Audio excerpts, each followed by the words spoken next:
What is up, YouTube? Welcome back to Work Knife Balance. We're going to be diving into a real steel knife that just came in recently. Pretty excited to give you my thoughts and opinions on this. Although it's not my favorite knife, let's go ahead and head to the top down and see what we got.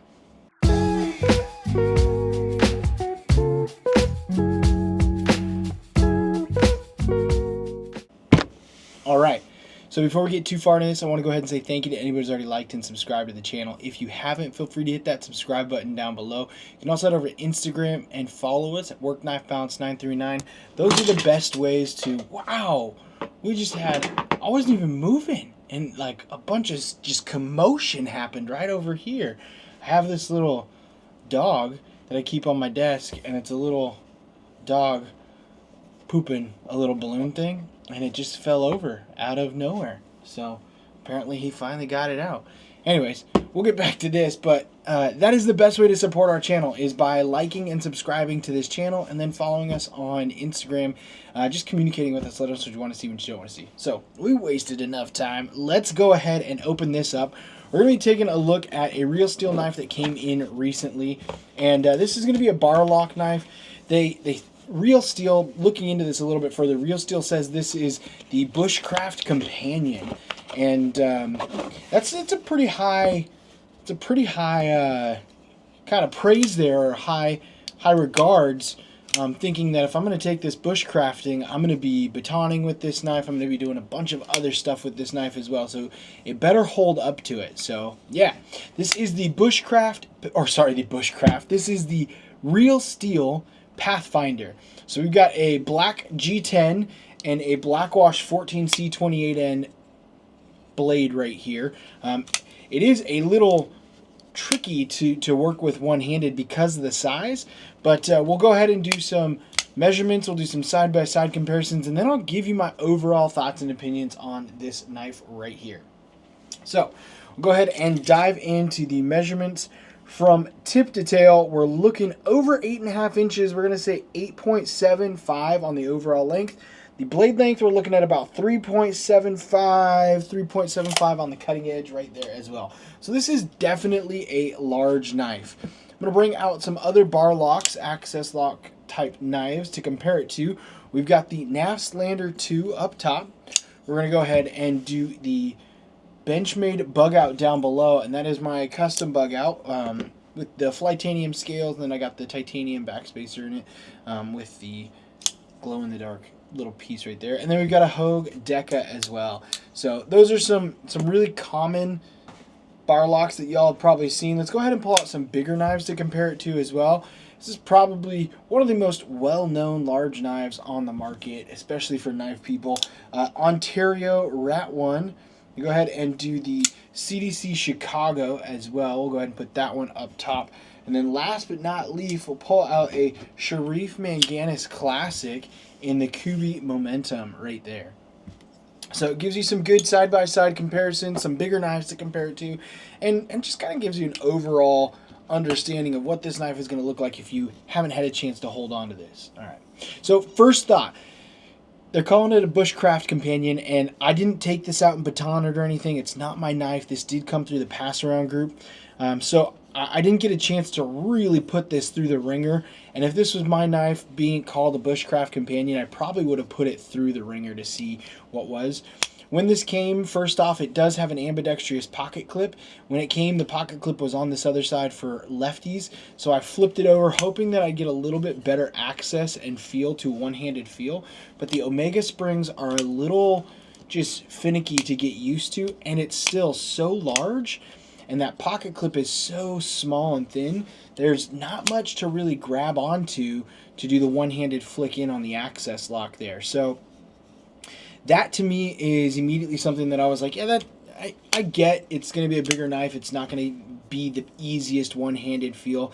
I have a size large glove. I have pretty average size hands there. Nothing crazy about it, but this is a little bit tricky to use that one-handed action. And that to me was kind of a ding. So I really do like Real Steel. I have a couple Real Steels and I like what they're doing. Let's go ahead and dive into some of the goods on this knife though. So it does have a really good action coming out. So the Omega springs are dialed pretty nice for coming out, and they have a really good fit and feel on it. That was user right there.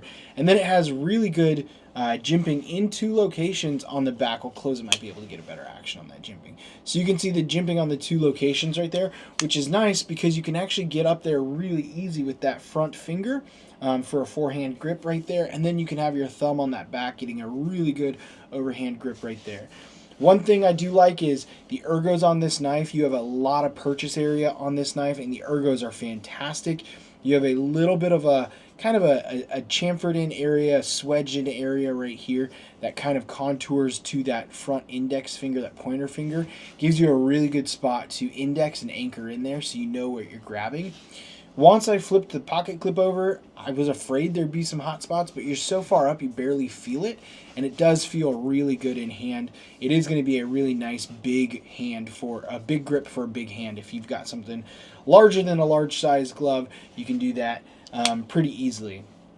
As we look at the opening mechanism, we've got just the thumb studs, and these thumb studs for the size of the knife are absolutely tiny. You can see the thumb stud right there, and you can see the access stud right there for the access lock. I would have assumed that they'd make this a little bit bigger.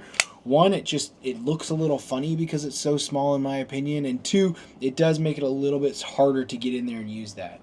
It has a really beautiful blade though, so that's one thing that I really like. You have the good fuller coming through here.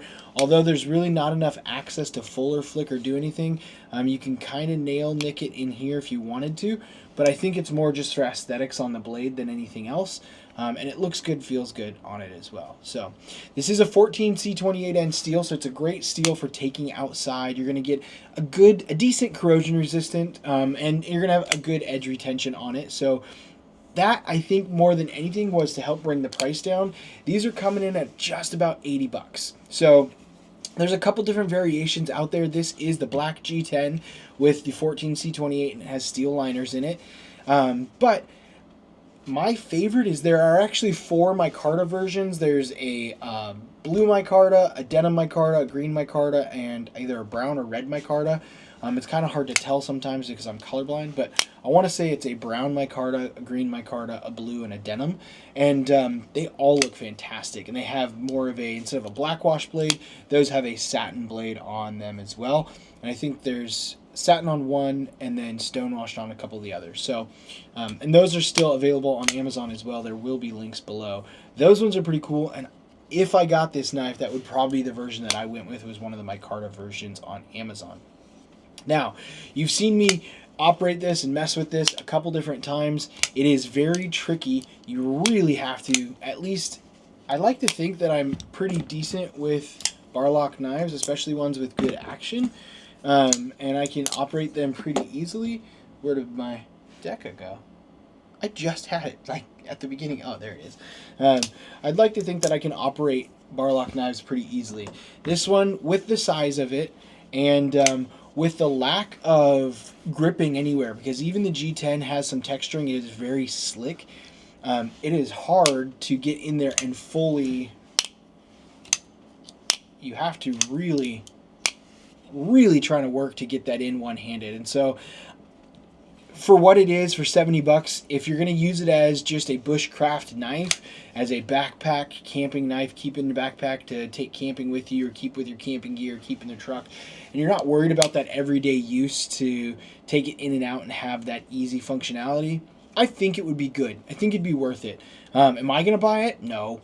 There are other knives out there in this price range that I think will probably hit the mark for me better and be a little bit easier to operate and work with.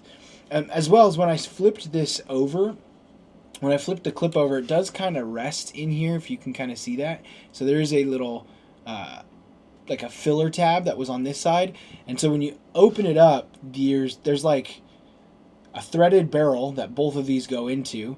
And so if you loosen this one, it actually loosens this side. If you loosen this one, it loosens this side. So as I took the clip off, these kind of came a little loose and they were spinning, made them harder to actually take that filler tab out as well. And then I just was able to get it out and flip it over, which was nice. But yeah, so there's just a bunch of little things that I think, I understand the design, I understand the thought behind it.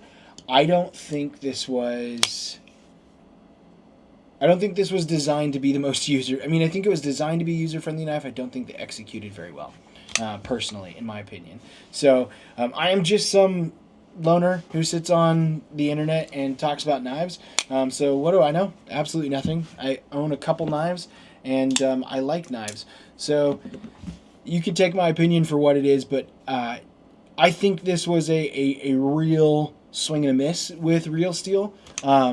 But if you're not worried about the execution, for $70 you could have a really decent knife to put in. I mean, 14C28 I'm not going to be disappointed with. The thickness of the blade stock here looks really good.